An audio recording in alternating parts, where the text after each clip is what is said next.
Welcome to the Deep Dive, where we take the world's best research, cut through the noise, and deliver the core insights right to you. Today, we are diving deep into a really fascinating body of work. It's all about the science of influence. That's right. We're extracting the crucial secrets from the hugely successful book, Yes. 50 Scientifically Proven Ways to Be Persuasive. And it's such a critical topic. I mean, for 60 years, social psychology has been studying what actually makes people say yes. And you face this every day, right? Whether you're trying to launch a new company initiative, sell a product, or, just convince your family on where to go for dinner. Exactly. The ability to ethically influence behavior is just, it's fundamental. So our mission today is pretty straightforward. We're not just going to summarize the book. We're digging in to extract the 20 most, counterintuitive and scientifically validated secrets that allow you to influence others effectively. And this research is so important because, the source material points this out very clearly. Decision makers, whether they're in business or public policy, they tend to rely very heavily on fields like economics or finance. Right, the hard numbers. The hard numbers. And they often ignore these established psychological principles. Why do you think that is? Well, they assume they already understand human behavior. They think it's all rational, based on incentives.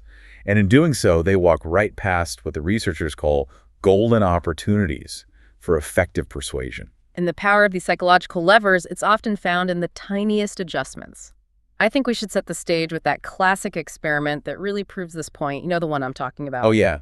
The hotel towel reuse study. It's the perfect place to start. Okay, so the industry standard message, the one you see everywhere, is that appeal to broad environmental protection. Right. Help save the environment. Yeah. Conserve natural resources. It works to an extent, but everyone uses it. So the researchers, they wanted to see if they could do better using a psychological insight. Okay, let's unpack this. They leverage the principle of social proof. So instead of appealing to, global ethics, they changed the message to inform guests that the majority of other guests at that very hotel already reuse their towels. And that's the key. That one simple change shifting from this impersonal environmental plea to a deeply personal, localized social norm. It had a huge effect. How huge? It increased participation in the towel recycling program by 26%. 26%? 26% over the industry standard message. Yeah. That's a staggering real-world improvement that cost the hotel, $0? All they had to do was change maybe 10 words on a sign. Exactly. Yeah. That's why this stuff is so powerful. It proves the incredible return you get when you stop guessing and you start grounding your influence attempts in rigorous scientific insight. All right, let's start with an idea that seems to, violate every rule of modern customer service. Strategy number 1. That's a good one. How can inconveniencing your audience actually increase your persuasiveness? I mean, we live in a world obsessed with minimizing friction, right? So why would making things harder for people lead to a yes? It sounds completely backwards, doesn't it? But this taps into a really deep psychological principle. It's about reciprocity, but also the mechanism of cognitive dissonance. Okay, so cognitive dissonance, the discomfort we feel when our beliefs and actions don't align. That's the one. The core insight here is all about how we value our own actions, our own effort. So how does that play out in a real world scenario? The book uses a political anecdote that's just perfect. Imagine a politician who asks a hostile legislator for a small but, kind of inconvenient favor. Like what? Say, lending a really scarce book from their personal library, or maybe researching a hard-to-find piece of data. The legislator, they comply, because socially, it's really hard to refuse a small, reasonable request like that. But wait, the legislator dislikes the politician, so that's where the dissonance, the conflict, comes in. Exactly. The brain feels this profound discomfort. Your action doing a favor is in direct conflict with your attitude, which is disliking the person you just helped. And the brain has to resolve that conflict somehow. Right. And it's often much easier for the brain to just change the attitude than it is to try and rationalize the action away. Yeah. So the hostile legislator subconsciously thinks, why did I just do a favor for someone I dislike? Maybe he's not so bad after all. So the act of going out of their way, of being inconvenienced, it forces a cognitive realignment. They start to see you more positively to justify their own behavior. It completely shifts the dynamic of the relationship. You force them to assign a higher subconscious value to the help they provided you, and by extension, a more positive view of you. So the key here is that the favor has to be genuine, and it needs to be noticeable enough to actually register as an effort or a cost in their mind. Precisely. It can't be something trivial. It has to feel like they went out of their way, even just a little bit. Okay, so if we've established the power of social proof with the hotel towels, let's look at how we can shift that mechanism into overdrive. This is strategy number 2. Yeah, this is about refinement. What shifts the bandwagon effect into another gear? That 26% gain was impressive, but how do we refine social proof to be even more powerful? Well, social proof works because people look to others for validation, especially when they're uncertain about something. But the effect becomes exponentially stronger when the others are seen as being highly similar to the person you're trying to persuade. Similar. Okay. The researchers recognized this, and they conducted this brilliant, really granular refinement of that original towel experiment. Okay, detail that for us, because this is where the nuance really pays off and makes the research something you can actually use. So they tested that general appeal again, the one that got the 26% increase. But then they tried a new sign. This one informed guests that the majority of people who had previously stayed in this specific room had participated in the towel reuse program. Wow, that's a hyper-localized tier group. It's not just hotel guests, it's the person who was literally sleeping in my bed a night or two ago. Precisely. And the data, it was undeniable. This similarity-based appeal, the message that emphasized consistency with your immediate, narrow peer group, it increased participation by an incredible 33%. 33%, so even better than the general social proof. Much better. Similarity, when you leverage it correctly, often trumps perceived status or just general prevalence. It's more powerful to know what people like you are doing. So the application here is critical for anyone in sales or management. If you're trying to win over a potential client, relying on a glowing testimonial from a huge company like General Motors, while it's impressive, it might be less persuasive than a testimonial from a small business owner in the exact same industry. Right. Absolutely. The local salon owner who's selling hair products is going to be much more influenced by a testimonial from another local salon owner who's using the product successfully, not some giant abstract corporation. Because the thinking is simple. If others like me have benefited, then this is probably safe and effective for my situation too. That's it. So the takeaway is always prioritize similarity over status when you can.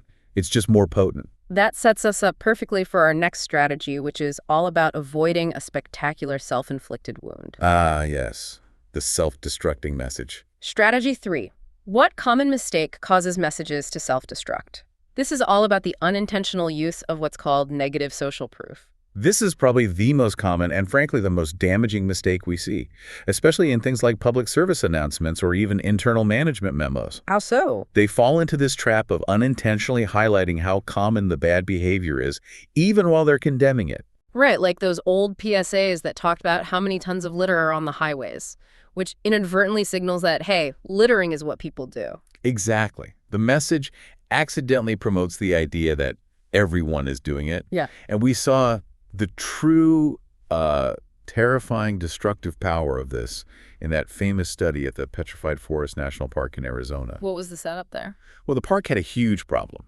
Visitors were stealing pieces of petrified wood, so researchers put up signs trying to discourage the theft. In the control condition, there was no sign. Okay. But one of the experimental signs read something like, "Your heritage is being vandalized every day by theft losses of petrified wood of 14 tons a year, mostly a small piece at a time." So by citing that huge number, 14 tons, they were basically giving massive negative social proof. They were telling visitors that this behavior, while discouraged, was actually highly common. And the results were horrific. Truly. In the control condition where there was no sign, about 2.92% of the marked pieces of wood were stolen. And with the sign? With the sign that focused on the prevalence of theft, the theft rate almost tripled, soaring to 7.92%. That is genuinely shocking. The sign, which was intended to stop the crime, actually acted as a powerful crime promotion strategy. It validated the behavior as a social norm. It told people, this is what happens here. So the frame dictates the behavior. What's the corrective action then? How do you warn people without legitimizing that negative norm? The fix is to focus on the massive majority who don't engage in the bad behavior. Instead of complaining that 14 tons are stolen, you highlight that the actual number of thieves is minuscule, say, that less than 3% of visitors ever take wood, and that the overwhelming majority respects the park rules. So you frame the positive behavior as the norm. Yes. If you're a manager who's worried about errors on expense reports, don't send an email focusing on the high percentage of errors last month. Instead, you should highlight the 90% of employees who submit perfect reports every single time, and then encourage everyone to emulate those high performers. That leads us right into the next problem that comes up when we communicate norms. Strategy 4. Right, the boomerang effect. When persuasion might backfire, how do you avoid the magnetic middle? If we tell people what the social norm is, what happens if they're already performing better than that average? This is the peril of the magnetic middle. The social norm is so powerful it acts like a magnet, and it pulls everyone, even the good citizens, the high performers, back toward the average. And there's a study on this too, right? A great one. Researchers did a household energy conservation experiment in California. They gave different households feedback, comparing their energy use to their neighborhood average. And what was the perverse result for the high performers, the people already conserving energy? Well, as you'd hope, the households that were consuming above the average, they naturally reduced their use. That's great. But the households consuming below the average, the ones already being responsible, they actually increased their energy use. They backslid. They did. They realized they were better than average, and subconsciously they felt they had some slack to give, so they gravitated back toward the average. It completely backfired. So we need to communicate the descriptive norm. That's what people do. But we have to prevent the high performers from falling back. How do we solve this? You have to combine the descriptive norm with what's called an injunctive norm. Okay, what's that? An injunctive norm is what people approve of or what they value. A descriptive norm is just a cold fact. 5.3% of projects are late. An injunctive norm adds that moral or social pressure. It tells them what the group approves of. So in the energy study, how did they add that? They added a small symbol of approval, like a little smiley face, or some specific praise, right next to the feedback for the low-energy users. So you reinforce the existing positive behavior with appreciation. You make it clear that staying below average isn't just a statistical anomaly, it's a valued behavior. Exactly. You convey that approval, and that approval acts as a guardrail. It prevents the magnetic middle from dragging your high performers down. So if your team report shows a 5.3% average for late submissions, you have to praise the people who are consistently early or on time. If you skip that step, you risk them subconsciously slipping toward that average because their exceptional behavior wasn't explicitly valued. If we've established the danger of the magnetic middle for behavior, let's look at how that same principle overwhelming people applies to choice itself. Strategy 5. The paradox of choice. When does offering people more make them want less? We're all conditioned to believe that more options are better. Maximizing options maximizes appeal. But the overwhelming evidence shows the exact opposite is often true. Excessive choice leads to what we call decision paralysis. And buyer's remorse, too. And buyer's remorse, yeah. So give us the scale of the problem. How much does choice overload really reduce engagement? Let's look at retirement funds. For every 10 additional investment funds a company offered its employees, participation dropped by almost 2%. That's significant. It's huge. The cognitive effort required to try and differentiate between 50 funds versus, say, 5 funds is enormous. When only 2 funds were offered, participation was roughly 75%. When 59 funds were offered, it plummeted to about 60%. Wow. So people just prefer to do nothing, to stick with the status quo when they're faced with too much complexity. Often, yes. The classic jam study highlights this even more starkly. Researchers set up a display in a grocery store offering samples of gourmet jam. I think I've heard of this one. It's a classic. When they offered 24 different flavors, only 3% of the people who stopped actually bought a jar of jam. 3%. But when they drastically reduced the selection to just 6 flavors, 30% of the people who stopped bought jam. A tenfold increase. A tenfold increase in sales, just by simplifying the cognitive burden. I find myself doing this all the time. I'll get stuck scrolling through streaming menus for 20 minutes before I just give up and watch nothing. Decision paralysis is absolutely real. It is. But the source mentioned some exceptions, like those specialized ice cream shops that offer 200 flavors. Why does that work? In those rare cases, the sheer abundance of choice becomes a unique feature of the brand itself. You're not just buying a scoop of ice cream. You're buying the experience of tasting and savoring all the variety. Okay. And of course, if customers know exactly what they want before they walk in, more choice is fine. But for most consumers and for most businesses, simplification is the key. Procter & Gamble realized this when they reduced the number of versions of Head & Shoulders shampoo from 26 down to 15. And what happened? A 10% increase in sales. Immediately. Less choice made the purchasing decision easier, and the sales numbers reflected that ease right away. Okay, moving into our next segment, let's talk about perceived value and how we unconsciously devalue things we get too easily. Right. The problem with free. Strategy 6. When does a bonus become an onus? This is all about the danger of giving something away for free. We assume people love a free gift, but the psychologist Priya Raghubir tested this idea. She found that when consumers are offered a bonus gift, the perceived value of that gift as a standalone product just plummets.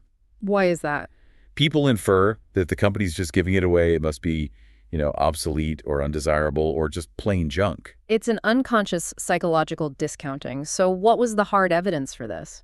They did a study where participants evaluated a pearl bracelet. When the bracelet was offered as a bonus gift with a liquor purchase, people valued it a full 35% less than when they evaluated the exact same bracelet as a standalone product. 35% less. So the bonus, which was intended to incentivize the purchase, actually became an onus that actively degraded the item's worth in the consumer's mind. Exactly. So the persuasive fix isn't to stop being generous, it's to reframe it so the value is locked in before the gift is even received. That's it. You have to remind customers of the true objective value. Don't just say, receive a free security program. You have to say, receive a $250 security program at no cost to you. You anchor them to the price. By pointing out that numerical value, you ensure the offer is seen as valuable and significant, and you prevent the recipient from unconsciously assigning it a worth of zero. And this must apply beyond just commerce. If I help a colleague out on a project, I should probably make sure they recognize the magnitude of the effort. Yes. In your professional life, you should state the value of your help without demanding immediate payment. So instead of just staying late to finish a proposal, you might say something like, I was happy to stay an extra hour because I know how much this investment of our time and effort means to our prospects. You're subtly framing the value of your contribution. And you're ensuring your favor is valued properly, encouraging future reciprocation. That sets up another principle about perceived value and contrast really nicely. Strategy 7. The bread maker. How can a new, superior product actually lead to more sales of an inferior one? This is the genius of the compromise, or perceptual contrast principle. Our brains, for the most part, dislike extremes. We tend to prefer the safe middle ground. And the source details the famous Williams-Sonoma bread maker mystery. Right. They had a best-selling machine. It was doing great. Then they introduced a new, much more expensive, much fancier machine. And sales of the original bestseller nearly doubled. Wait, introducing a better product caused the older, cheaper product to sell more. I don't get it. Why? Because the new high-end machine instantly changed the consumer's reference point. Yeah. The original bestseller was no longer the most expensive or the most advanced option. All of a sudden, it looked like a wise, economical compromise choice. It was positioned squarely in that attractive, magnetic middle of the price options. That's it. Consumers saw the high-end model and thought, whoa, that's too much. Then they looked at the original and thought, that one is still good, and it's a reasonable midpoint. This explains why restaurants put those ridiculously expensive wines right at the top of the menu. Precisely. They don't expect to sell many of them. But what they do is increase the perceived value and the sales of the second most expensive wines. They make them look like a bargain by comparison. So if you're negotiating for a crucial deliverable, you should bookend your desired choice with two other options. Exactly. One that's worse or maybe cheaper but insufficient, and one that's much better, more expensive, and probably unnecessary. By doing this, you dramatically increase the chances that your desired option will be seen as the most reasonable, attractive compromise. Okay, now let's turn to a tool that's often used in persuasion, but one that carries some massive risks. Fear. A very powerful but very dangerous tool. Strategy 8.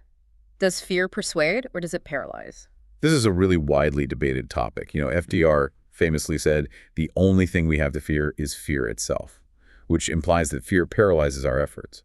But the research, it actually confirms that fear-arousing messages generally do motivate action, but only if a crucial caveat is met. And that caveat is? Fear only paralyzes when the audience is not told of a clear, specific, and effective way of reducing the danger. If you tell someone they're in big trouble, but you give them no path out, they just resort to denial, avoidance, and blocking out the message entirely. The tetanus injection study is the classic illustration of this, isn't it? It is. Researchers exposed students to a high-fear message about the dangers of tetanus. That fear only led to tangible action, actually going to get the shot, if the message was paired with a specific, easy-to-follow plan for getting the injection. So things like providing a map to the clinic, clear hours of operation. Yes. If the fear message was vague on the solution, the message was just dismissed. It was too scary to deal with without a clear path forward. The application for business is immediate and vital, especially in, say, crisis communication or risk management. If you spot a serious cybersecurity problem, you can't just present the threat data to management and walk away. No, absolutely not. If you present the problem, you must accompany that warning with at least one viable, achievable action plan right then and there. If you tell them about the problem first and promise a plan later, their psychological defense mechanisms might have already kicked in. And they'll have blocked out the message, making them unreceptive when you do come back with the solution. Exactly. Fear has to be paired with efficacy. Always. Okay, next, we revisit the norm of reciprocity, but from a slightly different angle. From the world of chess, of all places. Strategy 9. What can chess teach us about making persuasive moves? The surprising story of Bobby Fischer and Iceland. This story perfectly illustrates the universality of the norm of reciprocity, shows that it transcends personal liking. In 2005, Iceland granted citizenship to Bobby Fischer, who was a very controversial figure and a fugitive at the time. The question is, why would they take such a huge political risk? Because they were repaying a social debt that was, 30 years old? Exactly. They were repaying the gift he had given the small nation way back in 1972 by bringing the World Chess Championship. And with it, this massive international spotlight to Iceland. The obligation to reciprocate was so strong that it outweighed any political or personal disapproval. The famous Kochkin study by Dennis Regan proves that this obligation works even with complete strangers, right? It does. Regan had an accomplice offer some participants a small, unsolicited gift, just a bottle of Coke, during a break in a study. Later, that same accomplice asked the participants to buy some raffle tickets. Receiving that small, unexpected gift doubled the number of raffle tickets they purchased from him. And it didn't matter whether they liked the guy or not. Reciprocity creates a debt that demands repayment, completely independent of likability. So the core lesson here is to shift your focus from who can help me to a more proactive generosity. To whom can I help? That's the heart of it. Offer help or make concessions first. That unsolicited kindness creates a powerful, enduring social obligation for the future. The manager who invests time mentoring a junior colleague, or who lets a staff member leave early for a family emergency. They're wisely investing in a colleague who will feel a much stronger compulsion to reciprocate when that important project needs all hands on deck late at night. It's a long-term play that builds powerful alliances. Speaking of small efforts that yield massive returns, let's finish this segment with a surprisingly powerful tool. A very common one. Strategy 10. Which office item can make your influence stick? It is the humble Post-it note.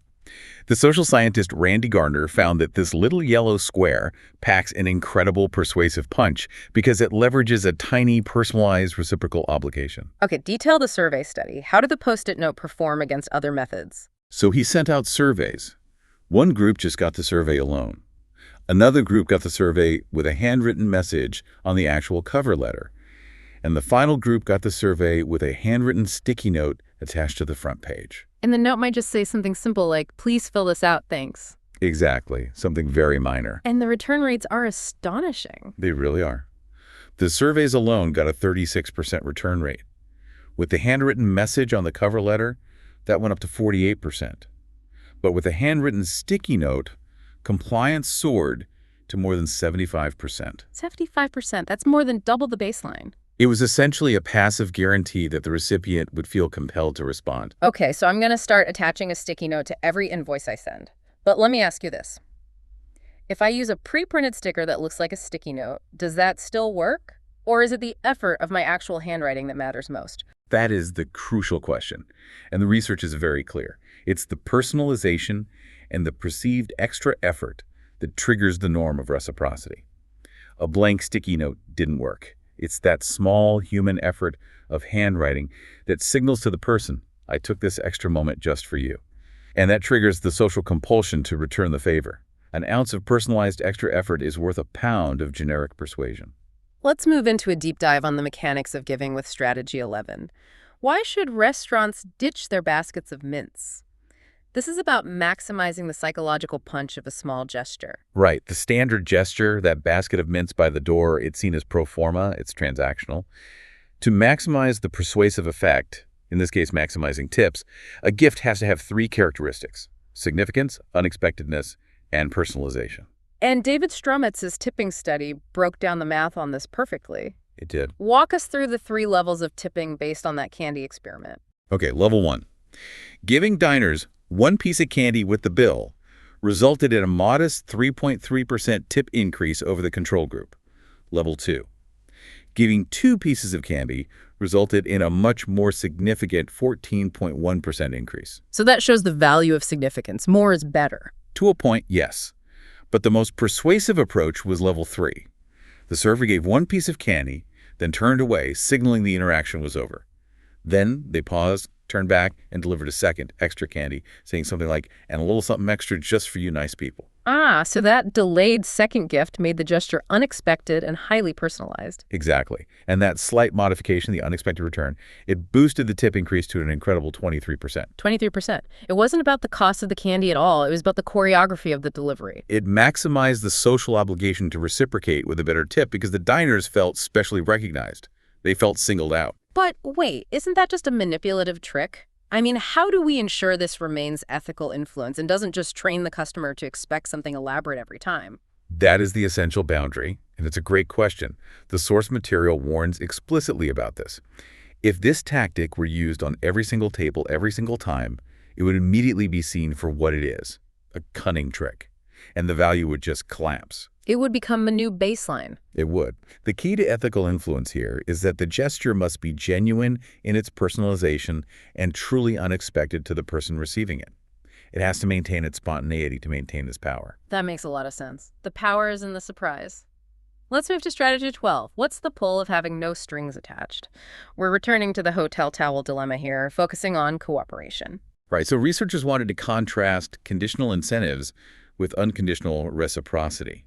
They created 3 messages for towel reuse. The first was just the standard environmental appeal. The second was an incentive-based appeal. It said, "We will donate to a nonprofit environmental organization if you reuse your towels." Okay, so that second message frames cooperation as a pure economic transaction. I do X, I get Y. Exactly. And critically, it resulted in no improvement over the standard appeal. The incentive just failed. Why do you think that is? Well, there was no social obligation built in. Oh. And it asked the guest to make the first move, to do the work before any good deed was done. So what about the successful approach? The third approach, the reciprocation-based appeal, was radically different. This card stated that the hotel had already donated to the organization on the guest's behalf, and then asked the guest to please reciprocate this gesture by reusing their towels. They gave first, unconditionally, which created a social debt. And that message, that unconditional first-step giving, was 45% more effective than the incentive message. 45%. That's a huge difference. It is, and the implication is profound. Unconditional giving builds trust and a deep social foundation, which is far more solid and influential than a brittle conditional incentive system. Incentives are often seen as transactional. Reciprocity is seen as relational. As time passes, how does that relational currency hold up? This brings us to strategy 13. A very important one for anyone who works in a team. You favors behave like bread or like wine. Francis Flynn's research on how people evaluate past favors is crucial for professional management. And the answer depends entirely on your role in the favor. Recipients view favors as bread. Their value decreases rapidly over time. Why do they devalue the help? They forget the true difficulty. They minimize the need they had at the time, and they just normalize the help they received. Memory simplifies things, and it's often too inconvenient to remember how difficult or disruptive the favor actually was for the other person. And the favor doer, the giver. The givers view favors as wine. Their value increases over time. They remember precisely how much they had to sacrifice, the late night, the complicated phone calls, the stress. And they feel the favor becomes even more significant the longer the recipient delays reciprocating. And this huge perceptual gap is a common source of friction in professional relationships. A huge source. So if you're the one doing the favor, you should probably ask for reciprocation relatively soon after providing the help to maximize the impact before the bread goes stale in their mind. You have to strike while the feeling of obligation is fresh. And to mitigate the receiver's devaluation, you can, at the time, gently state the cost. Something like, I was happy to restructure my schedule to get this report to you. Or you can use a soft reminder later on before you make a request. Now that we've established how useful that report was, I was hoping to ask you for a small favor in return. Moving from the power of a first gift to the power of a first commitment, we tackle strategy 14. How can one small step help your influence take a giant leap? This is the famous foot in the door technique. This relies on that powerful psychological engine of commitment and consistency. Once a person has voluntarily committed to an initial small act, they start to shift their self-perception. And then they're driven to behave consistently with that new identity, even if the next request is massive. The classic experiment involved homeowners in a wealthy neighborhood being asked to agree to place a large, unattractive, drive carefully billboard sign on their front lawn. That's a huge, aesthetically offensive request. So the direct compliance rate was, predictably low. Only 17% agreed to it. Okay. But for a different group of homeowners, the researchers first asked them for a tiny, almost insignificant request a few weeks earlier. Something like placing a small 3-inch sign in their window that supported safe driving. That pre-step was barely noticeable. Almost invisible. But when those same homeowners, the ones who had committed to the tiny sign, were approached later with the huge billboard request, compliance soared to an astonishing 76%. 76%. Agreeing to that small request made them view themselves as the type of citizen who supports safe driving. Their deep-seated need for consistency then basically forced them to accept the enormous, ugly sign to maintain that self-image. So the application here is to use a multi-step process. Secure that small initial commitment first. You don't ask a client to sign a year-long retainer right off the bat. No, you ask for a low-cost, one-time diagnostic report first. And you have to frame that small commitment as an act of identity. You are the type of business leader who values data and thorough planning, which is why this small diagnostic report is the right first step. That small voluntary action creates the internal momentum that propels them toward the larger, goal-consistent contract later on. If that's the foot in the door, then our next strategy is an even more subtle approach. Much more subtle. Strategy 15. How can you become a Jedi master of persuasion? This is the labeling technique. It's a derivative of foot in the door. But instead of asking for a physical commitment, you subtly assign the target a positive trait that aligns with your goal. You give them a desirable label that they then want to live up to. How subtle are we talking here? Extremely. In one political study, researchers labeled some citizens as a person concerned about community voting during a brief interaction. They just did it by phrasing a few questions carefully. And that positive labeling alone significantly increased their likelihood of actually turning out to vote days later. Because they were motivated to act consistently with the positive label they'd been given. Precisely. We see organizations use this all the time, like when an airline flight attendant says, "We know you have many excellent airlines to choose from, so we thank you for choosing ours." It's implying you are a smart, discerning traveler with excellent judgment because you chose us. The application is to strengthen your client relationships by constantly and genuinely reminding them that their decision to deal with your organization shows their own exceptional confidence and good judgment. You're reinforcing the positive self-label they earned by choosing you, and that ensures their future consistency. We've established that commitment and consistency are, well, psychological juggernauts. Now let's look at how we solidify those commitments and make them last. Strategy 16. Making it public. How can a simple question drastically increase support for you and your ideas? This strategy leverages the pressure to be consistent with a public or even a private prediction you've made. In a study by Anthony Greenwald, researchers called potential voters on the eve of an election and simply asked them if they expected to vote. Just asking them to predict their own behavior changed the outcome. Massively. Those who were asked to make a prediction had a turnout rate of 86.7%. And the ones who weren't asked? Only 61.5%. When you ask people if they expect to engage in a socially desirable behavior, they feel compelled to say yes. And then they are strongly motivated to behave consistently with that public verbal commitment. The restaurant no-show study is the perfect business parallel to this. It's a great example. The restaurant just changed the receptionist's closing phrase from the standard passive, please call if you have to cancel, to the active question, will you please call if you have to cancel? And crucially, they waited for the customer to respond with yes. They waited for the yes. And that tiny adjustment, securing the active, verbal, public commitment, reduced the no-show rate from 30% all the way down to just 10%. A two-thirds reduction. It's a powerful, low-cost mechanism. So when you're seeking team member support for a new initiative, don't just state the plan. Ask each person directly if they'll support it. Wait for that verbal yes, and then maybe ask them to briefly explain why they think it will succeed. That strengthens the commitment, both internally and externally. The verbal commitment is powerful, but there's a way to make it even more permanent, isn't there? There is. By making it active. Strategy 17. What is the active ingredient in lasting commitments? The principle of active commitment. It states that commitments that are voluntary, active, and publicly declared are the most enduring. The difference between just an intention and a real action is often a small physical effort. Tell us about the study that showed passive commitment failing. The Chiaffi and Garner study tested volunteers for a community project. The researchers found that those who agreed to volunteer passively, just checking a box on a form, they only showed up 17% of the time. That's a very high dropout rate. It is, because the commitment was passive and it lacked any real personal investment. In the active group. The volunteers who had to actively sign up, physically writing out their commitment on a form, they showed up 49% of the time. Almost 3 times as often. Yes. The simple act of writing it down, of making it tangible and physical, caused people to infer more about their own identity and values. I must be a responsible person if I took the time and effort to write this down. So we need to push commitment into the physical realm.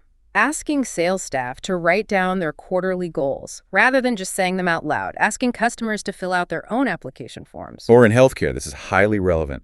Instead of the receptionist writing down the patient's next appointment on the card, you ask the patient to write down the date and time themselves. This small active commitment dramatically increases the likelihood they'll honor the appointment because they've taken physical ownership of that promise. What happens when we face someone who is already committed to a previous decision, even if it's clearly a flawed one now? How do you get them to change their mind? This is a huge challenge. Strategy 18. How can you fight consistency with consistency? Their own need for consistency acts like this impenetrable shield against your new idea. If you just go in and tell them they were wrong before, they will double down on that old decision to protect their self-image as a rational decision maker. So how do we disarm that defense mechanism? You need a pre-persuasion strategy. You have to align with their underlying value of making good decisions first, before you try to redirect their action. The most productive method is to praise their previous decision as correct at the time that they made it, given the information they had back then. That's brilliant. You affirm their intelligence and their past competence, which frees them from their old commitment without any loss of face or perceived inconsistency. Exactly. They can now transition to the new decision while remaining consistent with their core identity as a smart person who bases decisions on the best available data. The book uses the analogy of riding a horse. It's a great one. You have to ride the horse in the direction it's currently going, affirming their past decision, and only then can you slowly and gently steer it where you want to go. If you try to just pull it immediately in a new direction, you just create friction and you wear yourself out. Next, let's return to a strategy involving favors, but this time it's aimed specifically at softening opposition. Yes, the Ben Franklin effect. Strategy 19. What persuasion tip can you borrow from Benjamin Franklin? This is a truly paradoxical strategy for winning over an opponent. Franklin was facing this fierce political opposition from another legislator. Instead of trying to debate him or, pay him deference, Franklin asked the hostile legislator for a small but sincere favor. And what was the favor? He asked to borrow a rare and curious book from the man's personal library. And that seemingly insignificant request changed the entire dynamic. Instantly. The legislator complied, and Franklin returned the book a week later expressing strong gratitude. Franklin's famous maxim was, "He that has once done you a kindness will be more ready to do you another than he whom you yourself have obliged." Why does doing the favor make the opponent like you more? It seems backwards. It's that cognitive dissonance again, the one we talked about at the very beginning. The opponent performed a friendly act for someone he explicitly disliked. To resolve this internal conflict, action, friendly versus attitude, hostile, he had to change his attitude. He thought, perhaps Franklin's not so bad after all. I wouldn't have done him a favor otherwise. The action precedes and then causes the attitude change. That's it. So if you need assistance from someone who currently views you unfavorably, asking them for a small, sincere favor can be the critical first step in winning them over and securing their future support. It's an investment with very little downside. Exactly. If you currently have zero relationship, the worst that can happen is they say no and you're right back where you started. But the potential upside gaining a supporter by allowing them to rationalize their own good behavior toward you is enormous. Our final strategy for today addresses a common hurdle for donors and collaborators: the feeling that their small contribution won't actually make a difference. That feeling of, what's the point? Strategy 20. When can asking for a little go a long way? This is the even a penny will help technique, developed by Cialdini and Schroeder. They tested donation requests for the American Cancer Society. The standard request, would you be willing to help by giving a donation, yielded about 28.6% compliance. And then they added a simple phrase that legitimized minimal contributions. Exactly. For the other half of people, they added the phrase, even a penny will help. This small phrase, which signaled that any level of participation was acceptable and useful, almost doubled compliance. It soared to 50%. The big fear with a technique like this is always that you'll sacrifice the average donation size when you legitimize these tiny contributions. Did they find that happen? That's the crucial finding. This tactic did not decrease the average donation amount per contributor. It simply increased the total number of people who said yes and participated. So you get more people in the door, and they donate about the same amount as they would have anyway. Right. By increasing the pool of participants, they collected significantly more revenue overall. Something like $72 per 100 people in the even a penny condition versus only $44 in the standard condition. That's a huge boost just by lowering the bar for entry. The application is clear. Frame your requests to accept small contributions to maximize the participant pool. Just an hour of your time would really help, or even a brief initial phone call would help get the ball rolling. That initial small step often leads to larger steps later on, leveraging that commitment principle we just talked about. We have covered so much ground today, extracting 20 scientifically validated secrets for ethical influence from, 50 scientifically proven ways to be persuasive. We've seen how these tiny personalized efforts, like a Post-it note or an unexpected second piece of candy, can trigger the deep-seated human need for reciprocity. And we've analyzed the power and the peril of social proof. We noted how important it is to localize the norm. Remember, similarity trumps status, and how crucial it is to avoid unintentionally promoting bad behavior through negative social proof. Plus, we detail that powerful psychological engine of consistency, which you can harness through active commitment or the foot-in-the-door technique. The consistent message across all these findings is that our intuition about persuasion is often flat out wrong. We assume more choice is better, but it actually leads to paralysis. We assume free gifts are always loved, but they can be devalued. We assume logic rules, but these psychological levers like similarity, contrast, and timing often prove to be far more effective. And here's a final insight just to build on what we've discussed about consistency. We noted how strong the human need for consistency is, particularly in individualistic cultures, where acting in line with your previous actions is paramount. However, influence researchers have found that in many collectivistic cultures, like many found in Asia, this lever is significantly weaker than social proof. Weaker than social proof. Yes, meaning the tendency to decide what's right based on what one's group has done before becomes the more dominant factor. So your go-to move of trying to persuade a client by pointing out their prior successes, leveraging their personal consistency, that might fail if that client is instead prioritizing alignment with what their peer group is doing, or the group consensus. Exactly. That distinction is critical. And it leads to the final question for you, the listener, to think about. How often do you automatically assume everyone else operates based on the same psychological rules that you do? And what crucial opportunities might you be missing or misfiring on by ignoring those subtle cultural shifts in the global landscape of influence? The profound thought on the context of influence. Thank you for diving deep with us today. If you enjoy extracting these secrets of persuasion, we encourage you to follow up by exploring more topics in the science of influence. Welcome back to the Deep Dive. We are going to come back to continue our journey through what is arguably the most practical book on influence out there. That's right. We're picking up where we left off in the best-selling book, 50 Strategies to Get People to Say Yes Instantly. Last time was all about commitment and reciprocity. Now we're into the middle section, strategies 21 through 40. And this is where things get really, I think, really subtle. We're moving beyond the more obvious stuff and getting into the psychology of how we perceive value, how we, build credibility. Exactly. It's all about presentation, how pricing is framed, how vulnerabilities can actually become strengths, and even how the sound of a word can affect whether we believe something is true.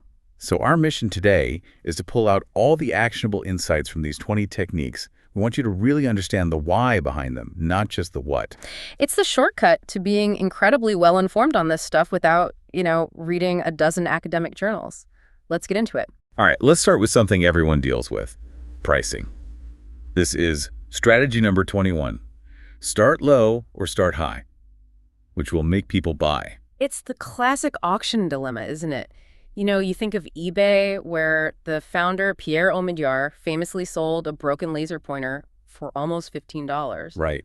Do you start low to get a bidding war going, to get people excited and invested? Or do you start high and risk scaring everyone off from the get-go? It feels like a real gamble either way. So what does the research say is the most consistent path? Well, for long-term success, especially in retail, it's actually pretty counterintuitive. You often benefit by strategically showing your highest prices first. The key isn't the price of the one item you want to sell. It's about how you present it within a range. Okay, so this is what the book calls the compromise principle. Exactly. And the Williams-Sonoma bread maker example it's the perfect illustration of this. So they had their standard best-selling bread maker. It's a solid product, sold well. A real workhorse for them. Then they introduced a new model. It was, bigger, better, and significantly more expensive. And the logical assumption would be that sales of the old one would drop, or that maybe the new one would sell a little bit. Yeah. But that's not what happened. Not at all. Sales of the original bread maker almost doubled overnight. Doubled? Why? Because the new expensive model's main job wasn't to sell itself. Its job was to be a positioning tool. Before, if you walked in, that original bread maker might have seemed like a bit of a luxury, a bit pricey. But now you put a much more expensive one right next to it. And it completely reframes the value of the original. The super expensive one becomes the new anchor. Suddenly, the original machine doesn't look like a splurge anymore. It looks like a smart, reasonable, a wise compromise choice. Ah, okay. So you're saying people don't like to buy the absolute cheapest thing because it feels, low quality? Exactly. But they also don't want to buy the most expensive thing because that feels wasteful or irrational. We gravitate to the middle. It feels like the safest, smartest bet. And if you only offer that mid-range item, it has no context. It just looks expensive. But when you bookend it between a clearly inferior cheap option and a premium over-the-top option, the middle one becomes the perfect choice. it becomes the logical selection. You see this on restaurant wine lists, or at least you should. I was just thinking that. A lot of places almost seem to hide their most expensive bottles. And that's a huge missed opportunity. If you put a few outrageously expensive champagnes right at the top of the menu, they anchor everyone's expectations really high. That $80 bottle that seemed expensive a minute ago? Now it looks like a bargain compared to the $500 one. You've just strategically repositioned the compromise point. It's a completely costless way to boost sales of your mid-tier products. This also applies to negotiations, right? Like, if you're trying to get approval for, say, a mid-range cruise ship cabin for a work trip. Oh, absolutely. You don't just present the one option you want. You create the choice for the decision maker.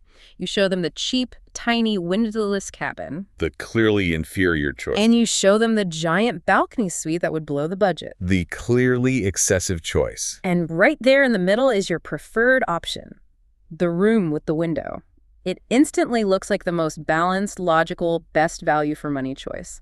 You've made it easy for them to say yes. But there's a warning that comes with this, too. What happens if you take away that high-end anchor? That's the danger. If a store, say, discontinues its most expensive TV model and doesn't replace it, the whole perception shifts down. The second most expensive TV now becomes the top-of-the-line anchor. And the customer's compromise choice slides down to the next level. Exactly. That anchor product might not sell often, but it serves a vital psychological function. It props up the value of everything below it. Take it away, and sales across the board can actually fall. Fascinating. So that idea of perceived value brings us to scarcity. Let's talk about strategy number 33. When is a loser a winner? This one starts with the story of Oldsmobile. Yeah, the Oldsmobile brand was, for years, just a consistent failure for General Motors. Sales were terrible. Until 2003, when they suddenly spiked. And it wasn't because of a new design or some brilliant marketing campaign. Nope. It was because GM announced they were discontinuing the entire line. Permanently. The very moment it became a limited resource, demand shot through the roof. That is the scarcity principle in its purest form. We just desire things more when they are unique, available for a limited time, or in limited quantities. It turns a simple commodity into something special. The book gives another great example with the Concorde flights. Oh, yeah.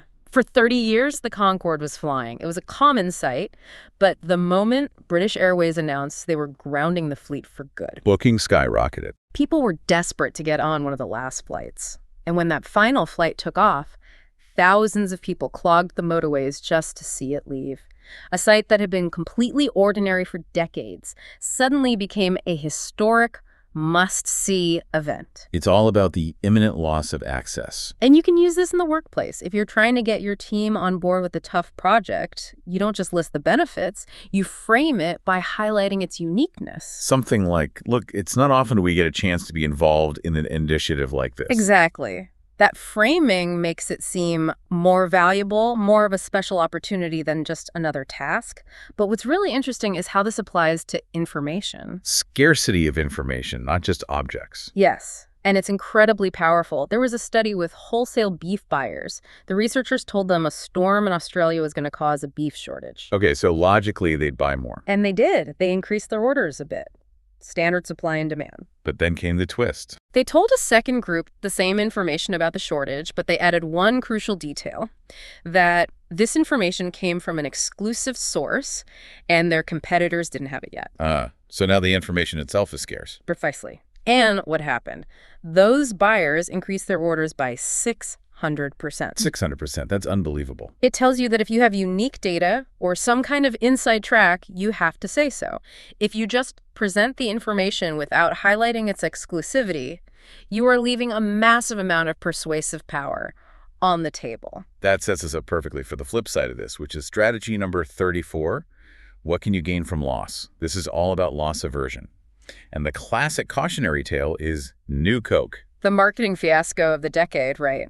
In 1985, Coca-Cola did everything by the book. They did tons of blind taste tests. The new, sweeter formula consistently beat the original. The numbers were clear. Something like 55% preferred the new one. So management thought, this is a no-brainer. They completely missed the psychology. They missed the fact that people were about to lose something they felt was theirs. And people were furious.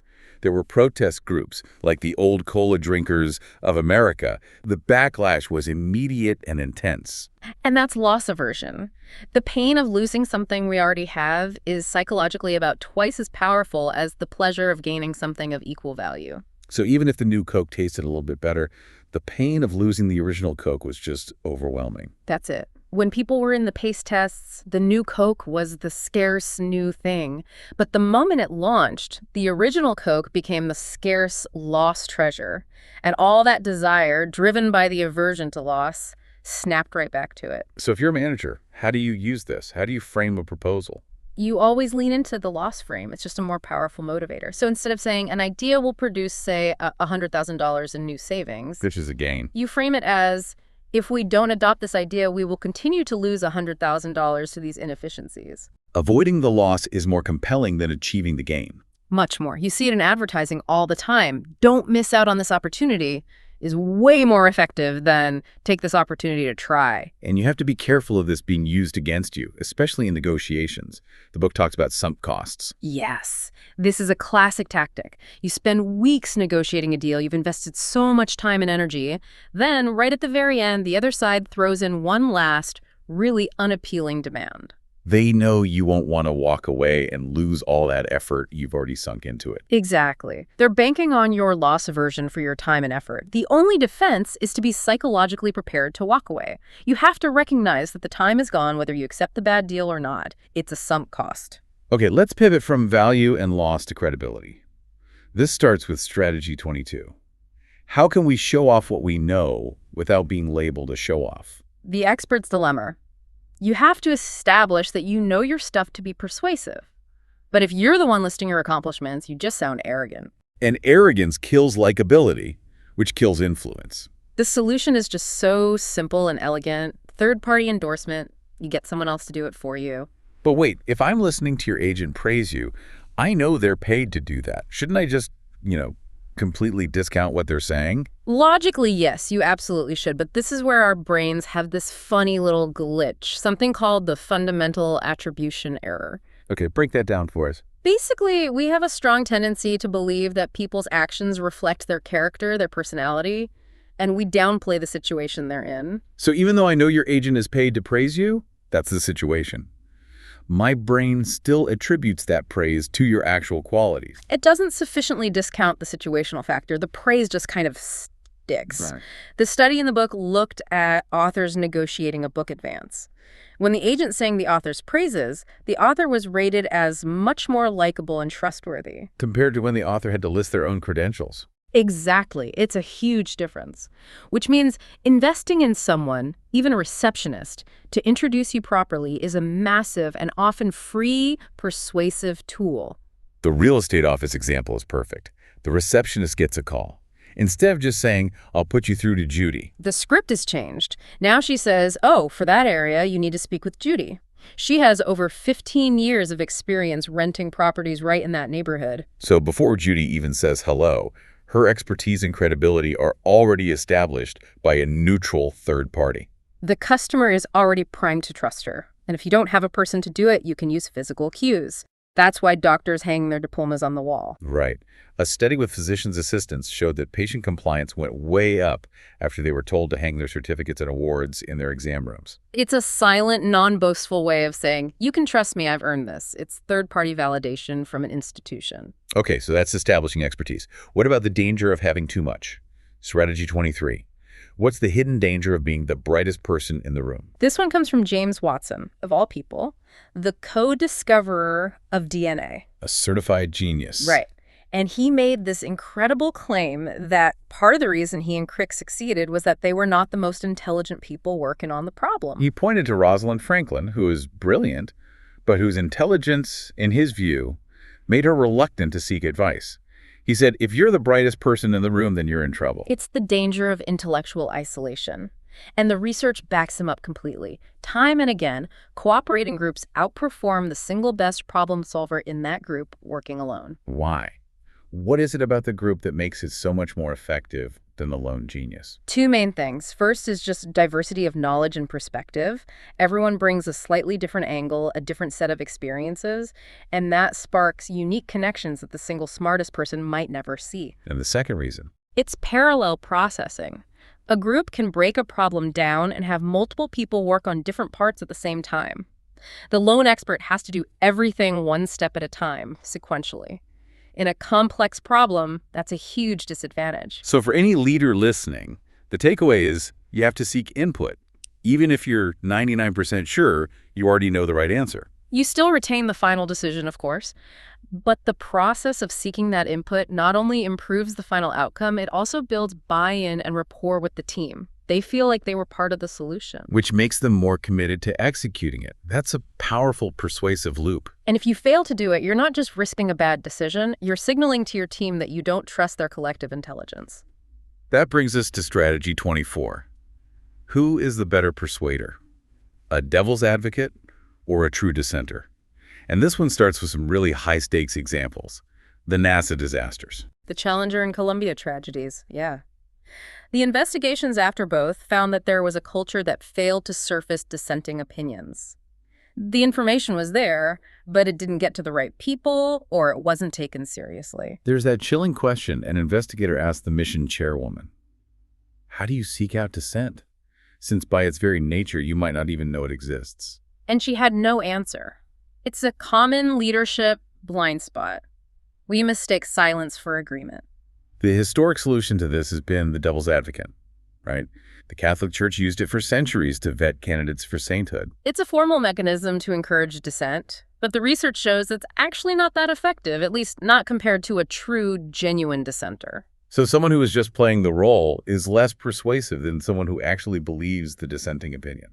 Far less. When someone is just playing the role, the group knows it. They see it as an academic exercise. They can easily dismiss the arguments because the person doesn't even believe them. So they check the "we heard an opposing view" box and then just move on, maybe even more confident in their original idea. Exactly. But a true dissenter, that's different.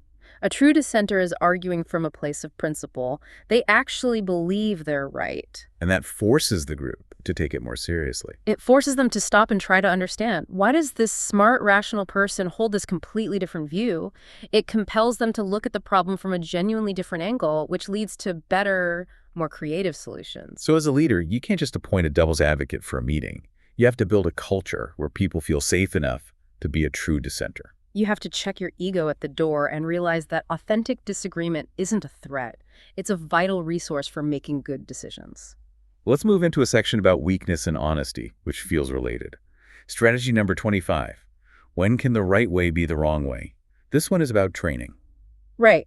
Most corporate training focuses exclusively on the positive. Here's the right way to do it. Here's a case study of a perfect decision. And the book argues that's a flawed approach. Deeply flawed.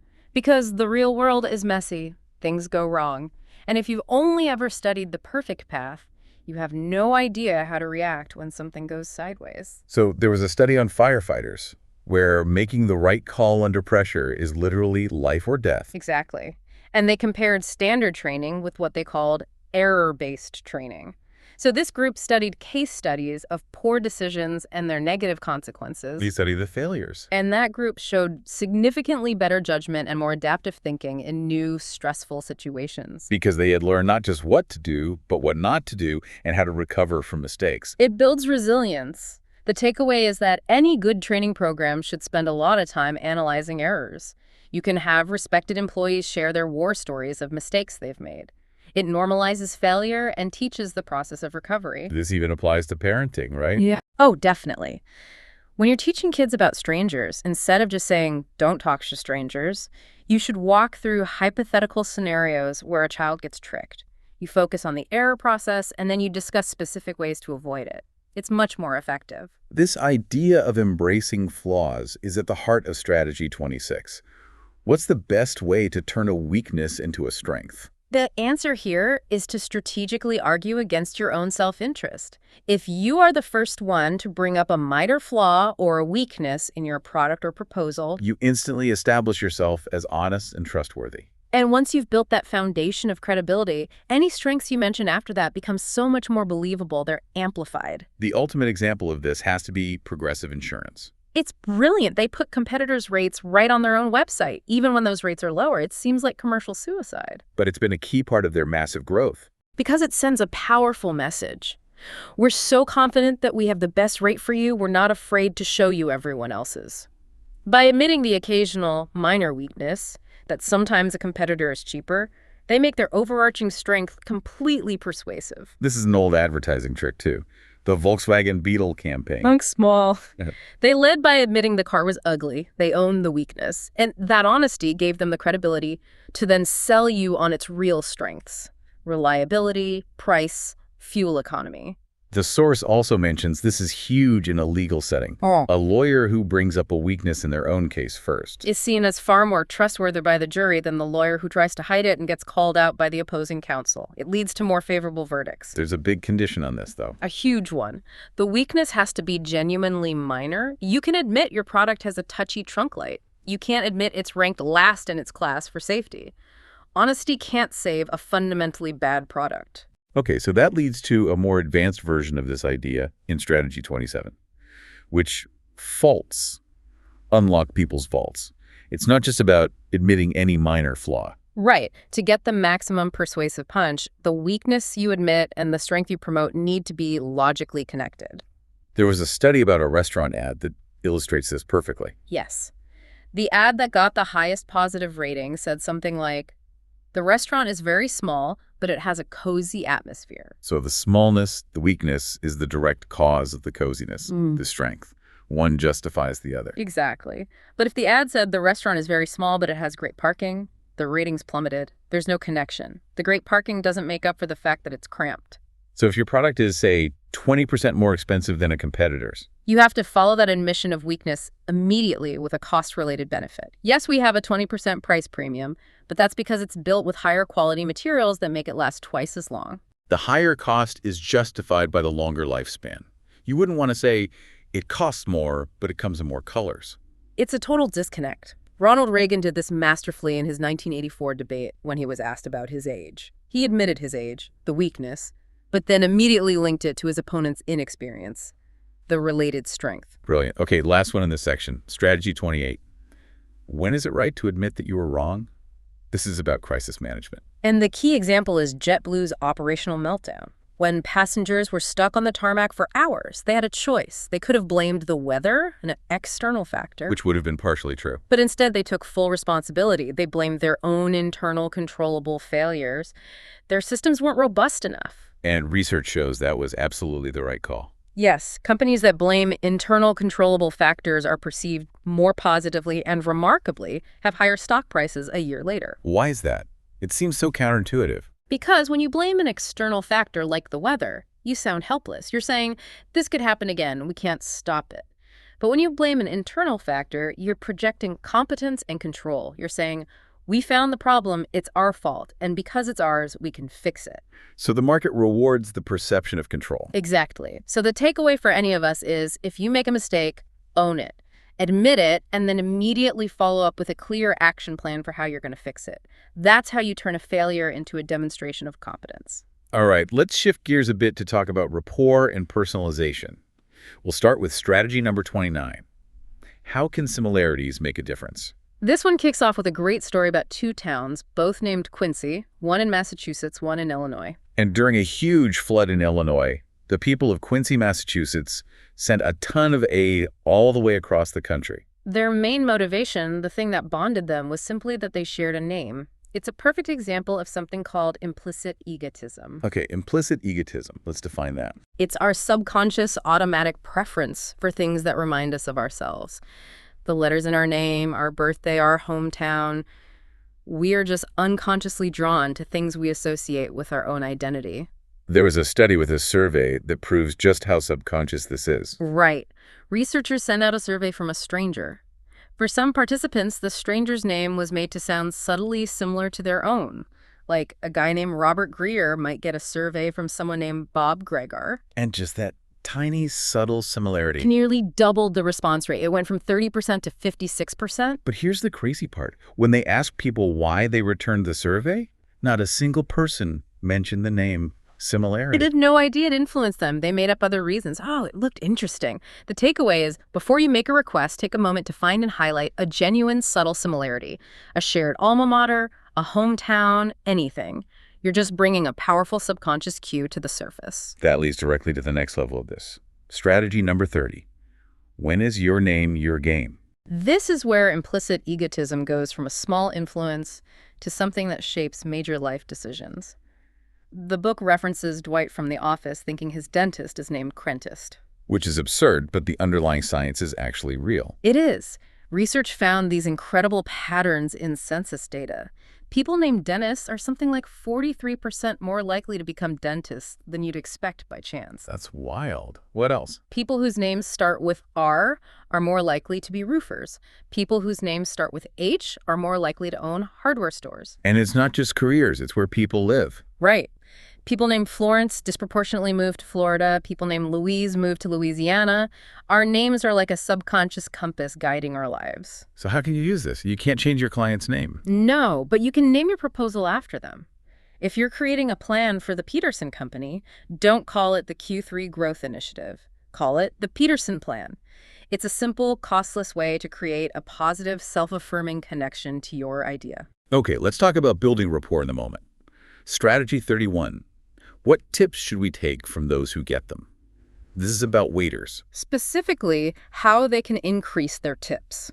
A study found that when waiters mirrored their customers by repeating the order back to them word for word. So not just saying, okay, got it, but actually saying, okay, so that's one burger, medium well with a side of fries. Exactly.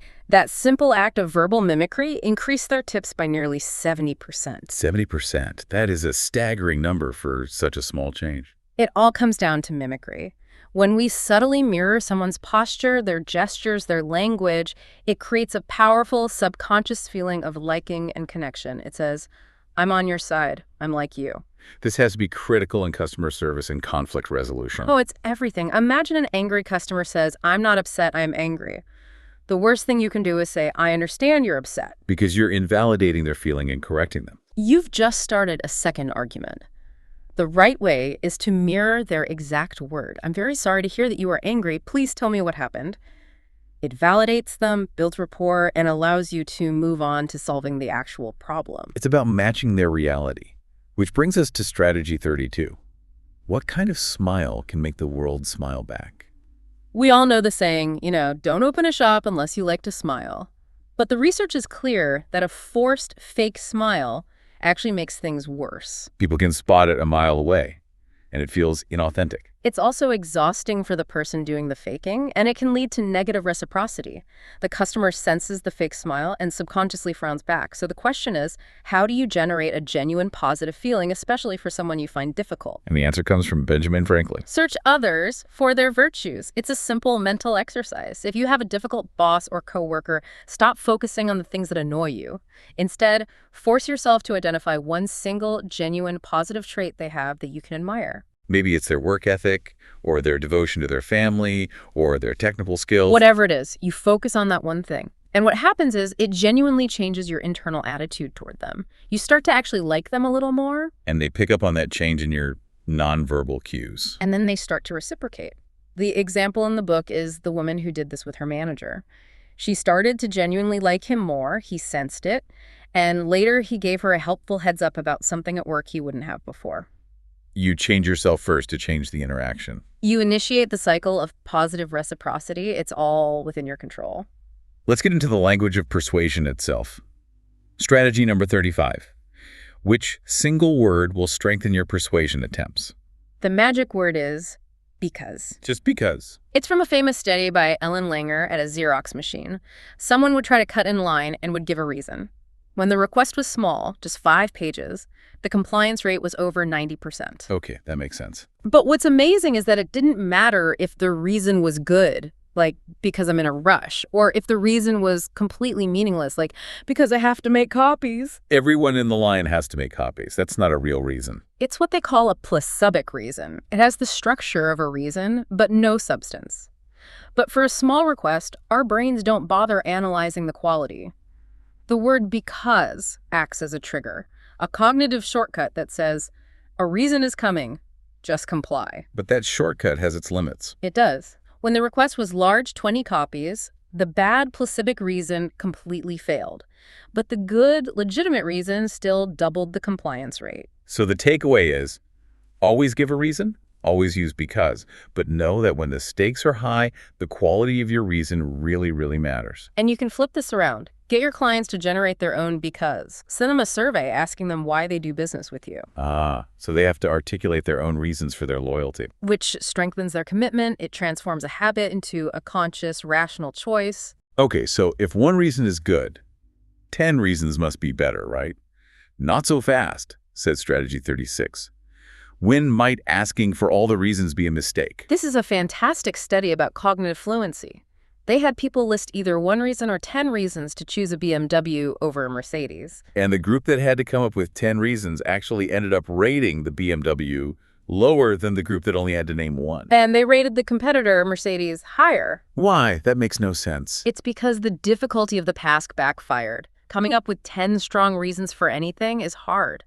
And the participants misinterpreted that mental struggle. Their brain said, wow, this is difficult. There must not be that many good reasons to choose a BMW after all. So they judged the car based on the fluency, the ease of the mental exercise, not on the reasons themselves. That's it. The struggle becomes a negative signal about the product. This is why you should never ask a client to, list all the ways we can help. You make it easy for them. You provide 3 clear, powerful reasons. And this applies to more than just lists, right? It applies to imagery. Yes.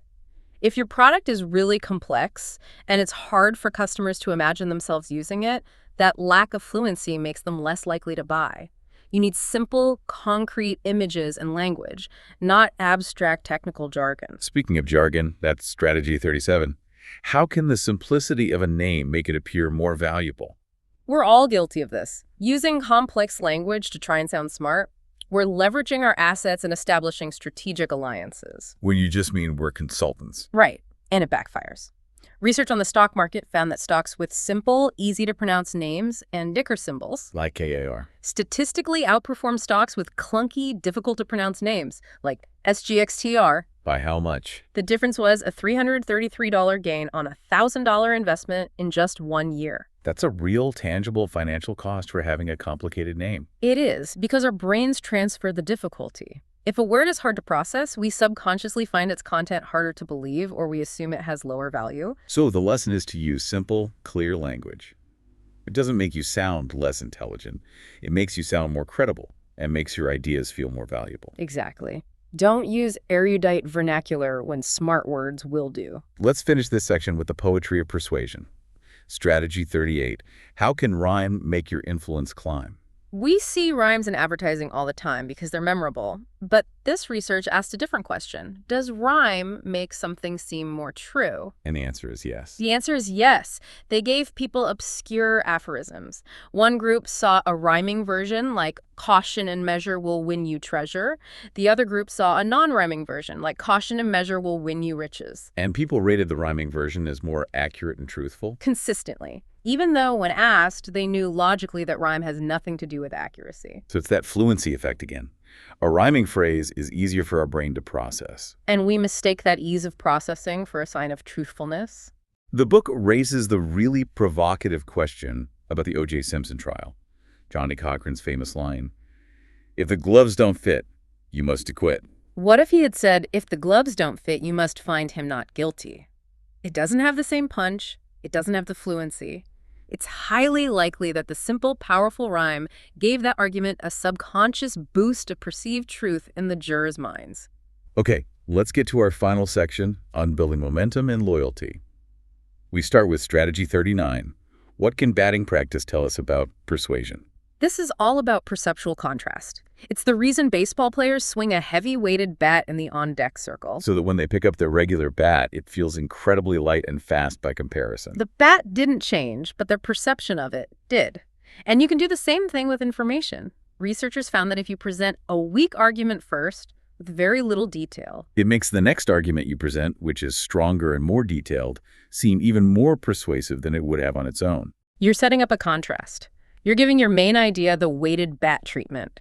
The example of the hot tub company is perfect. They were selling $15,000 hot tubs, a major purchase. And they boosted sales by over 500%.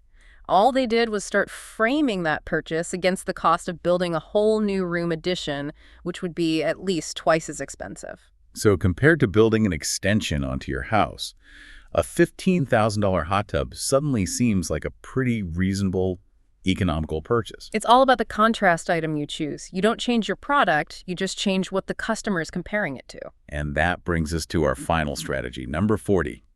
How can you get a head start in the quest for loyalty? This is about the endowed progress effect, and it comes from a brilliant study at a car wash. They gave out loyalty cards. Get enough stamps, get a free wash. But they had two different cards. One group got a card that needed 8 stamps, and it was blank. The second group got a card that needed 10 stamps, but it came with 2 stamps already on it. So the amount of work was identical. Both groups needed to buy 8 more car washes. But the psychological effect was completely different. The group that started with the 2 stamps, the endowed progress, had a much higher completion rate. Because it felt like they were already on their way. They weren't starting from zero. The momentum was already there, and that's a huge insight for managers. If your sales team is struggling with a big goal, don't just focus on the starting line. Find a way to give them credit for progress they've already made. Publicize a big sale that's in the pipeline, even if it's not closed yet. Exactly. Give them that 2 free stamps feeling. It creates the perception of momentum, which then creates actual momentum. And you can use this when asking for help. You don't say to a colleague, "Can you help me with this huge new project?" You say, "Given your past experience with X, you're already well on your way to helping me solve this." You frame it as a continuation of progress, not a cold start. It makes people much more willing to engage. So we've made it through another 20 strategies. We've seen how things like the compromise principle and scarcity really shape our perception of value.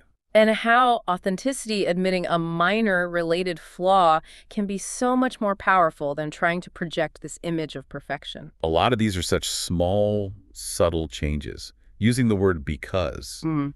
mirroring someone's language, just naming a project after the client. But what really stands out to me across this whole section is the power of those subconscious cues, like the fluency of a name or a rhyme.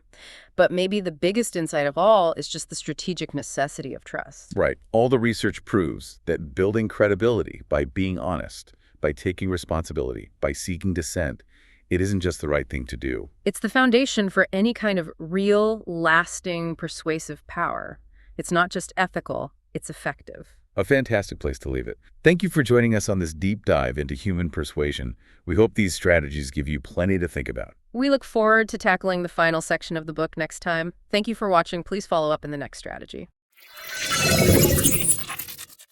Okay, let's unpack this. Come back to continue.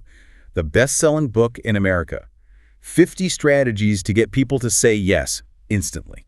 Let's continue with that. That's right. We've been working our way through this incredible collection of scientifically backed strategies. We've covered the big ones: reciprocity, scarcity, social proof. The foundational pillars, really. Exactly.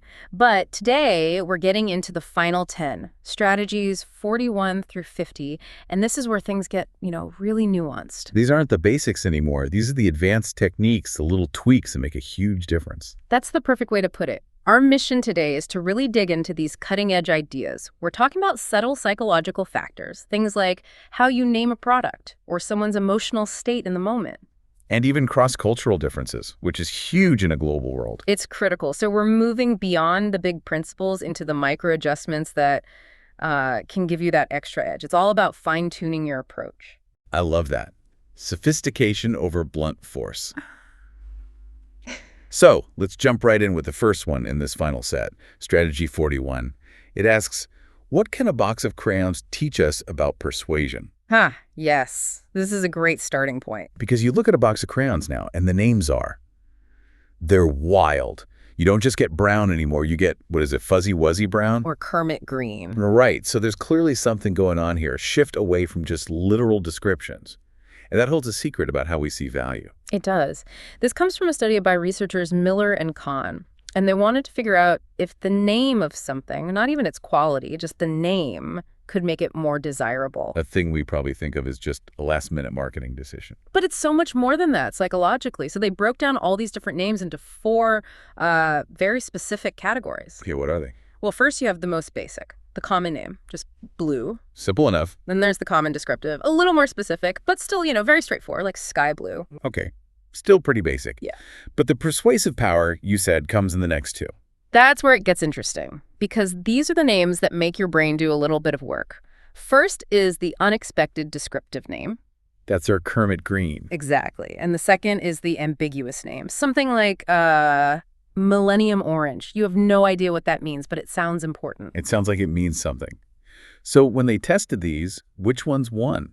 Which names made people want the product more? It was overwhelmingly the unexpected descriptive and the ambiguous names. They were rated as way more desirable. Okay, so let's break that down.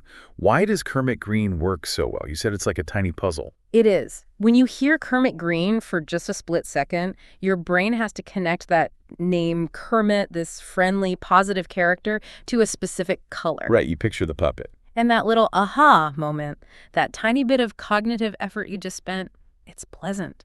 Your brain likes solving puzzles, even tiny ones. So you subconsciously transfer that pleasant feeling right onto the crayon itself. The positive feeling from solving the puzzle becomes a positive feeling about the product. You're kind of a partner in creating the product's identity. You are. And the ambiguous names, like Millennium Orange, they work in a slightly different way. They drive an active search for meaning. My brain is trying to figure out what the company wants me to think. Precisely. You're investing mental energy to find the positive association. And that process of searching makes you focus on the product's good qualities, which again boosts desirability. The mystery creates fascination. But is there a risk here? I mean, couldn't this backfire and just seem pretentious or confusing? Absolutely. And that's where strategy 37, which we covered before, comes in. Fluency is key. The name has to be easy to say. Kermit Green works because everyone knows Kermit. If you called it Quantum Uncertainty Violet, yeah, you'd lose me. You'd lose everyone. The puzzle has to be just solvable enough to be fun, not frustrating. So the takeaway for, say, a manager launching a new project is Don't call it something boring. Right. Don't call it Quarterly Financial Analysis 2.0. Call it Project Phoenix. Something that creates a little intrigue, even for dinner, Chicken surprise sounds a lot better than just chicken. It's a small change with a potentially big psychological payoff. Okay, that leads us nicely into strategy 42. How can you package your message to ensure it keeps going and going and going? The Energizer Bunny. The ultimate cautionary tale in persuasion. So most people don't know this, but the pink bunny idea, that was originally Duracell's. It was. Energizer just very cleverly trademarked their own version in the US and then launched this brilliant, disruptive ad campaign. I remember those. The cool bunny with the sunglasses just crashing into commercials for fake products. Exactly. The ads were a massive hit. They won awards. Everyone was talking about them. But here's the paradox. What happened? Shortly after the campaign launched, Duracell's market share went up, and Energizer's went down just a little bit. That is a complete backfire. How is that possible? Because of a memory failure, surveys found that up to 40% of people who loved the ads thought the persistent bunny was for Duracell. Oh, no. So they remembered the message long-lasting, but they attached it to the wrong brand. Exactly. The problem is the gap between when you see the ad and when you actually need to buy batteries. By the time you're standing in the store, weeks later, your brain is overloaded. The link between the bunny and Energizer was just too weak. So the fix had to be something right there, at the point of purchase. That was the breakthrough. Energizer created a memory aid. They put a picture of the bunny and the slogan right on the store displays, and most importantly, on the battery packages themselves. So when you're reaching for the batteries, the cue is right in front of your face. It revives the memory. It closes the loop at the exact moment of decision. And this principle, it's not just for products. It applies to ideas, to health campaigns, anything where the message is seen in one place and the behavior happens somewhere else. It's a huge takeaway. Think about campaigns to reduce binge drinking on college campuses. Right, they put up posters in the library that say something like 65% of your peers have 3 or fewer drinks. Which is true. But the library is a low-risk environment. The message is seen there, but it's forgotten when the student is in the high-risk environment. At the loud party or the bar. Exactly. The memory cue is gone. So the message needs to be in that environment. It needs to be on beer coasters, on wristbands, on hand stamps from the bar. You have to bring the persuasive message into the immediate behavioral context. And the research actually shows that simple cues like that can be even more effective when people have had a little to drink. Their critical thinking is lower, so they're more susceptible to a simple, direct cue in their environment. That's fascinating. You're using the environment itself to reinforce the message. Okay, we've talked about external context. Let's turn inward now. Strategy 43 asks, what object can persuade people to reflect on their values? And the answer is something incredibly simple. A mirror. A mirror. How does that work? The core idea is that we are all motivated to act in ways that are consistent with our values, with our self-concept. The problem is we often lose sight of those values. We become de-individuated. Right. We get caught up in a group or we're anonymous and we sort of forget ourselves. The classic study on this used Halloween. The ultimate de-individuation event. You're in a costume, in a mask. Perfect for the experiment. So, researchers put out a bowl of candy and told trick-or-treaters to take only one piece. Then the researcher would leave the room. And for half the kids, there was a big mirror right behind the candy bowl. Exactly. Forcing them to see themselves right at the moment of temptation. They were made self-aware. And the result? The kids who saw themselves in the mirror were significantly less likely to take extra candy. The mirror basically reminded them of their own internal rulebook that says, I'm an honest person. And this works on adults too. There was a study about littering. A very similar setup. Participants had the chance to litter a paper towel in a stairwell, but just before they did, half of them saw their own image on a CCTV monitor. Which acts like a mirror. It does. And in that group, the ones who were made self-aware, the littering rate was cut in half. It went from 46% down to just 24%. It really proves that old saying, people who litter don't look at themselves in the mirror every day. When you force them to, their behavior changes. And the applications are really practical.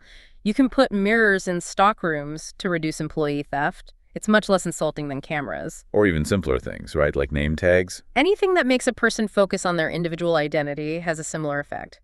Asking for a name, wearing a name tag, it all increases self-awareness and encourages better behavior. And then there's the even more subtle cue. Just a picture of eyes. This one is amazing. Researchers put up an honesty box for coffee in an office. Some weeks, they put a picture of flowers above the box. Other weeks, they put a picture of a pair of eyes. Just a photo of eyes staring out. That's it. And during the weeks with the eyes, people paid over 250% more for their coffee. Just the feeling of being watched was enough to trigger that self-correction. It taps into something very primal. It's a powerful and simple way to nudge behavior. Okay, that brings us to emotions.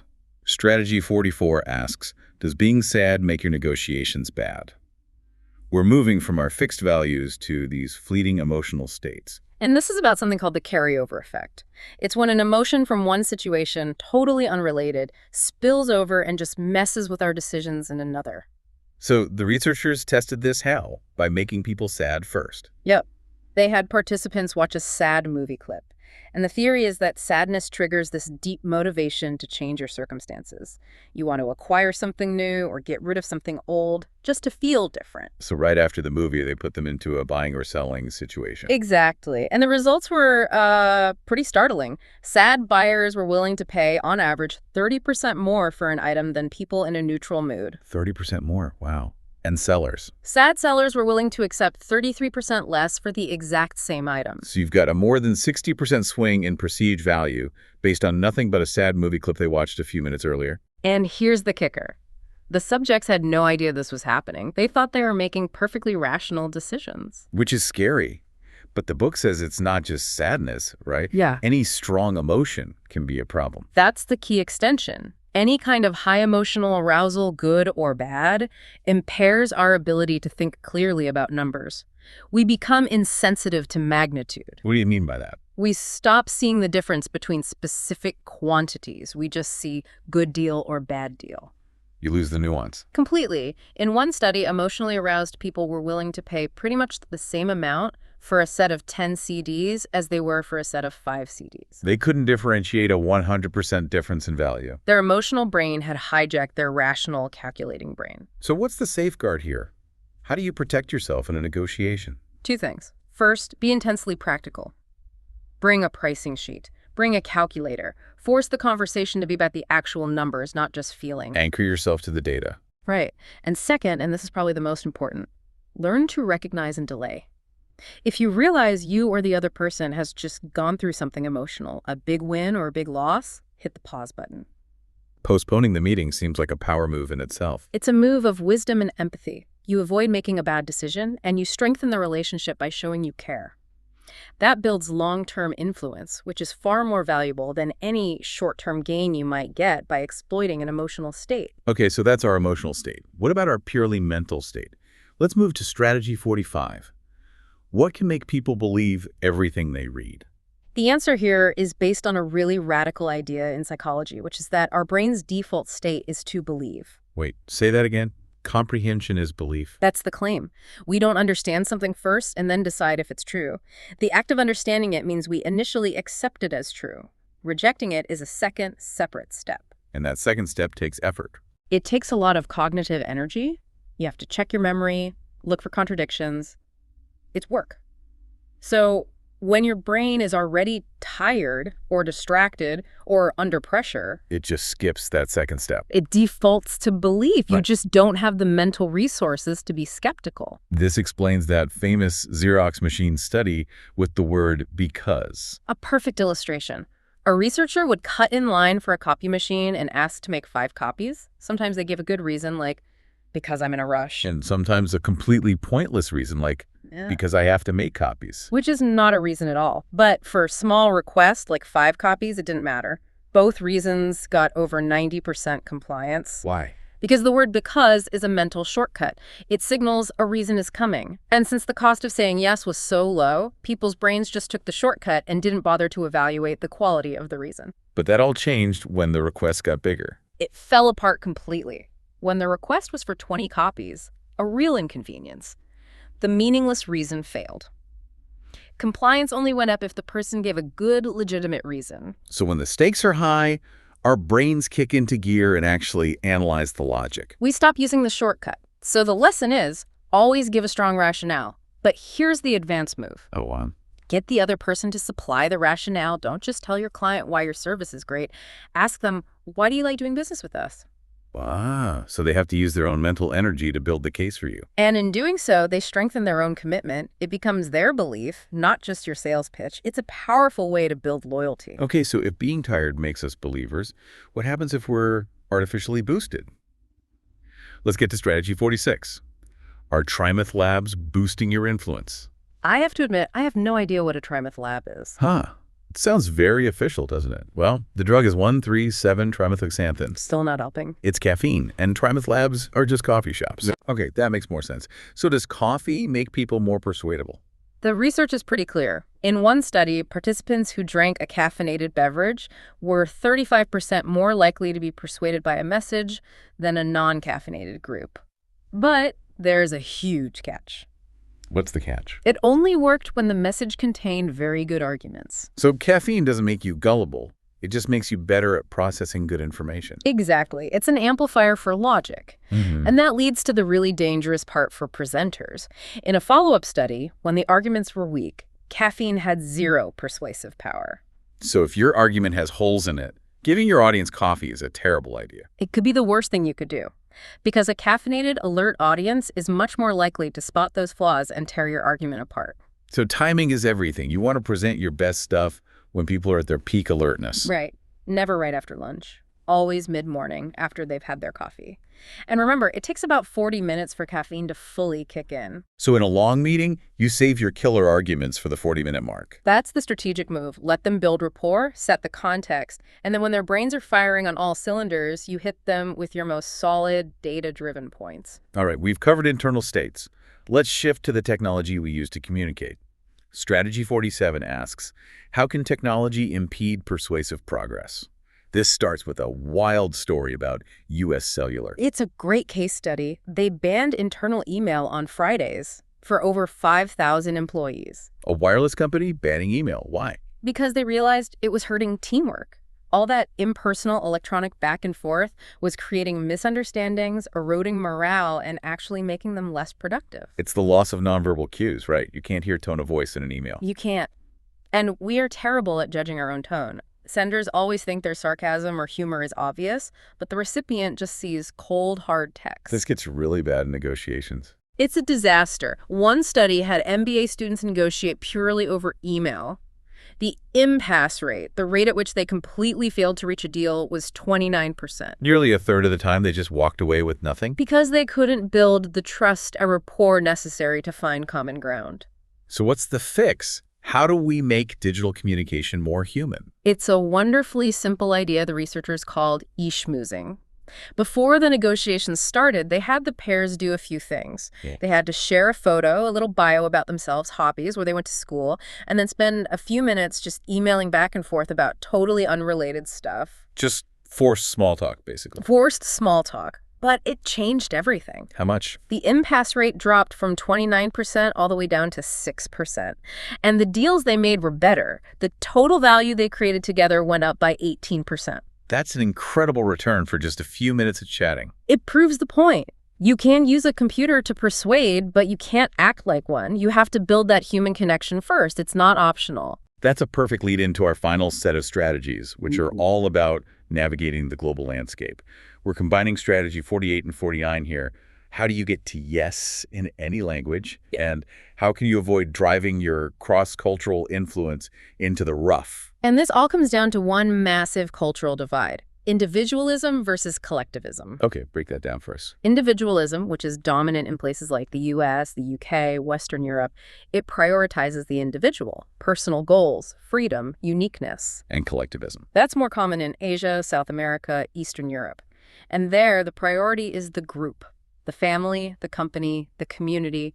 Group harmony is paramount. You can see this so clearly in advertising. It's night and day. US ads are all about be your own person, stand out from the crowd. The art of being unique. Whereas ads in, say, South Korea are about fulfilling your responsibility to your family or being a trusted part of the community. So if the core motivation is that different, the persuasion tactics have to be different too. You have to tailor them. For individualistic cultures, the most powerful principle is consistency with their own past actions. It's about what I did before. Exactly. They value being consistent with their own personal choices. But for collectivistic cultures, the most powerful principle is social proof. So it's about what the group has done. It's about what your peers are doing, what the consensus is. That's a much stronger motivator than your own minor past actions. The book has this great example of an American making a mistake with a European colleague named Slawek. A classic error. The American, trying to use the consistency principle, says, "Slawek, you have been so helpful in the past. Can you help me again?" That sounds perfectly polite to me. To an individualist, yes. But in a collectivistic context, it singles Slawek out. It isolates him from his team. It's actually a weak, persuasive attempt. So what's the correct way to phrase it? You have to frame it around the group. You say, "Slawek, you and your coworkers have been so helpful in the past. Your team has been amazing. Can you help me again?" So you invoke social proof and the group's identity. And you align the request with their cultural values. That's how you get compliance without causing friction. Okay, which brings us to the final strategy, number 50. And it's a very specific modern problem. When does letting the call go to voicemail cause a hang-up in your influence? This really gets at the heart of communication styles across cultures. Communication has two functions, right? Right. Informational, just getting the data across. And relational building and maintaining the relationship. And different cultures prioritize these differently. Massively so. Individualistic cultures, like the US, are all about the informational. Be direct, be efficient, get to the point. Time is money. But collectivistic cultures, like Japan, place a huge emphasis on the relational function. The relationship and the context are often more important than the specific words being said. And this creates what the book calls the voicemail gap. A huge gap. Research found that Americans reported hanging up on an answering machine about 50% of the time. Okay. And Japanese participants? They hung up 85% of the time. They overwhelmingly avoided leaving a message. Why such a massive difference? It's the reason they gave. The Americans who hung up cited informational reasons. They might not check their messages. It's an efficiency problem.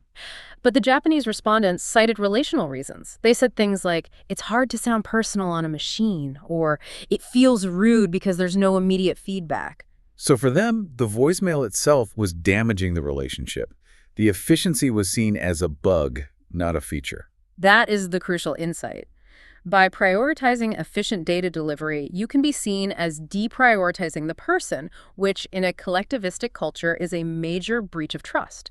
It causes a hang-up not just on the phone, but in your ability to influence. So the lesson is, when dealing with those cultures, you have to prioritize the personal contact, even if it seems less efficient. The relationship is the foundation. You have to attend to that first, always. And really, these final 10 strategies, they all point to that same core idea. It's not just about knowing the principles of influence, like reciprocity. It's about mastering the context of influence. It's about the nuance. Exactly. Whether it's the name you choose, the timing of your coffee break, or the way you frame a request for a different culture, the smallest contextual details often make the biggest difference. It really is a complete toolkit, taking us from the big, obvious levers all the way down to these very fine-grained psychological adjustments. We've covered all 50 strategies for ethical influence now. So for you, the listener, here's a final thought to chew on. You probably have a meeting later today where you need to get someone on your side.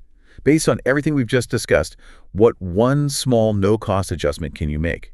Will you think about the timing? Will you try to frame your request around their group identity? How can you use context to your advantage? Thank you for watching, and please like, share, subscribe, follow up in the next video.